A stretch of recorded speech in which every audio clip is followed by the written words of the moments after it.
Yan, gagamitin mo muna yung gusto mo. Yes. At gusto ko itong bag. Because, di ko alam, pipili ka mo ng gusto mong tattoo. Yan. Kailangan may gunting ka para pwede ba Ano siya? tatanggalin mo itong Tatanggalin yung plastic cover. Then, lalagay mo siya. Tapos mo yung wipes. Seal.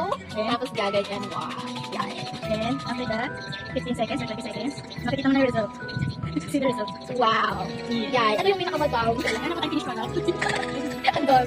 Yan. Model.